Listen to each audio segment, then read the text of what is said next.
ladies and gentlemen, welcome back to Obsessive Compulsive Gaming. I am the Obsessive Compulsive Gamer, and this is my review for Ninja Gaiden 4. So dear viewers, NG4 released recently, and just like that beautiful bearded bastard Barry Bertrum, you're probably wondering, what is this? Ninja Gaiden 4 is once again an action hack-and-slash video game and direct sequel to 2012's Ninja Gaiden 3. This time we follow a new character called Yakumo, who is on a quest to vanquish the Dark Dragon once and for all. And that's all I'm going to tell you without spoiling the game's story. But rest assured, dear viewers, it's a damn good one. So let's review this hack-and-slash video game the only way I know how. Badly. And let's start with what I absolutely love about this game. As you probably know, dear viewers, the Ninja Gaiden series has predominantly been the work of those talented bastards at Team Ninja. But this time, they made the absolutely fantastic decision to enlist Platinum Games to make this title. If you're not familiar, Platinum Games have made some of my absolute favorite video games of all time. Metal Gear Rising: Revengeance, Bayonetta, Vanquish, and many more. Platinum Games make absolutely fantastic hack-and-slash action games, and I'm happy to report that Ninja Gaiden 4 is no different.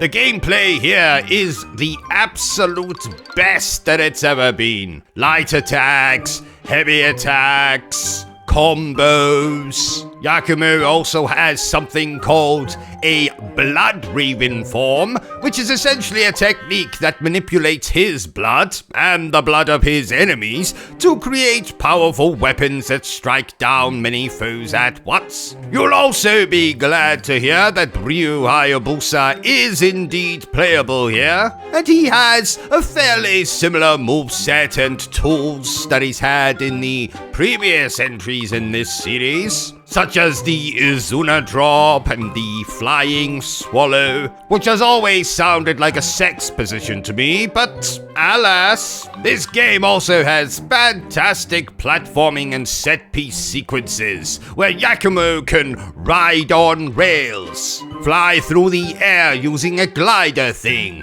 surf over the water using a, well, coincidentally, a surfboard thing. You even get a grappling hook. Absolutely wonderful. Another thing I absolutely love is this game's aesthetic. Tokyo has been taken over by the underworld, so it now has this kind of rainy, cyberpunk-like aesthetic.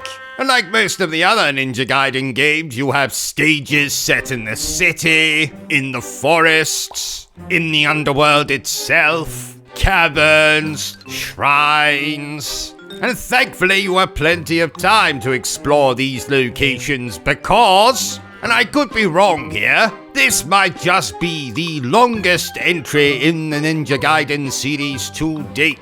And frankly, even if the game had been double, triple the length, I would have still absolutely had a blast playing through it. Like Platinum Games' earlier entry, Metal Gear Rising: Revengeance, this game also has an absolutely fantastic soundtrack. Electric guitars, vocals. This is of course most predominant in the game's boss fights, all of which, like most of the boss fights in the Ninja Gaiden series and Platinum Games, are spectacular. And I'm not going to spoil any of them here, don't worry, but let's just say you might face off against one or two recognizable faces from the Ninja Gaiden series. Like Ninja Gaiden 3, which, for me anyway, had some of the series' best character moments. Ninja Gaiden 4 has a central relationship between Yakumo and a priestess called Siauri that I loved seeing develop over the course of the game. Some of their interactions were sweet, others humorous, and by the end of the game I really like where that particular story goes. Honestly, dear viewers, I cannot say enough good things about this game. It was probably my most anticipated video game of the year, and I am very happy to report that it did not disappoint in any way. Yes, some people may have a problem with the fact that we don't play as Ryu for the duration of the entire game.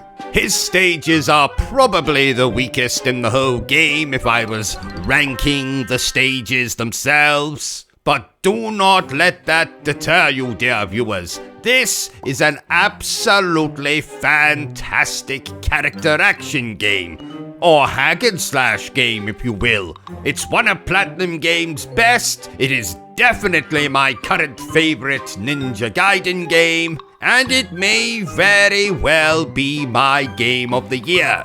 You'll just have to come back and see my video at the end of the year to find out if Ninja Gaiden 4 won that particular accolade from me. Therefore, I declare that Ninja Gaiden 4 is an absolute masterpiece. So there you have it, ladies and gentlemen, my review for Ninja Gaiden 4. If you enjoyed this little review of mine, don't forget to give me a thumbs up. If you haven't enjoyed it, well then feel free to give me a thumbs down. But please remember the single most important thing I always tell you, dear viewer, and that is to always stay obsessed with gaming. Are you still here? Oh, you must have really enjoyed this video then. In that case, you had better subscribe to the channel and check out our other content. Otherwise, you're a booby pants, and no one wants to be a booby pants.